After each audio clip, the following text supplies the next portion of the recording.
Hey, what's going on, guys? Welcome back to the GM. It is your guy, Boulanger. Let's talk. Man, in today's discussion, we're going to be talking about UDFA Rueben Lowery III. This player is a guy I've been trying to think of the name of. I've been hearing about him all off season from the time they signed him in minicamp. He got on the field and started performing. I did remember that he had 3 interceptions in minicamp, and then he came up with another one on yesterday. And so, man, he's a young guy, 5'9", about 204 pounds. So not that tall, but thick, solid. And he's just been putting on a performance. Enough so where he is turning heads, has John Harbaugh talking about him, has his secondary mates talking about him. And I think he is a guy who could threaten longer beams position on this roster. Because at 5'9", he's certainly going to be a nickel corner and maybe even play a little bit of that safety role. And as I'm thinking about it, there's 2 players that he reminds me of. Let's start with Ardarius Washington. Just about the same height, about the same speed, and a very similar skill set.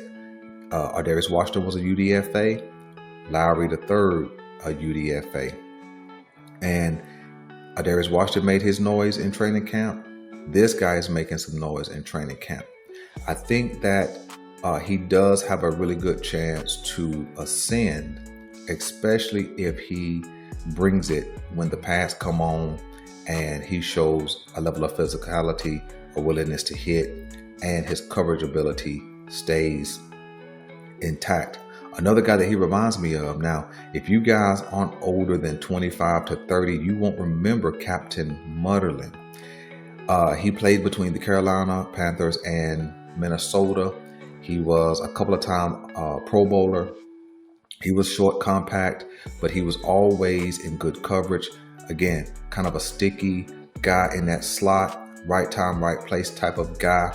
And this is who this guy reminds me of. I went back and had to watch a little bit of film on him because I had never heard of him. And in fact, when I was hearing about him in Baltimore Ravens camp, I couldn't even remember his name. So I had to just dig into it once I heard the report about the UDFA come up again. So, man, kind of excited about this kid. It is in a position on this team where he could sneak onto this roster with some openness at the end of the cornerback slots and some openness at the end of the safety slots. He could sneak into one of those roles because he does have some flexibility, as he has been playing both slot corner and some in the safety position. So you guys let me know what you guys know or think about Rueben Lowery III. I'm your guy Boulanger, and until next time, I'm out.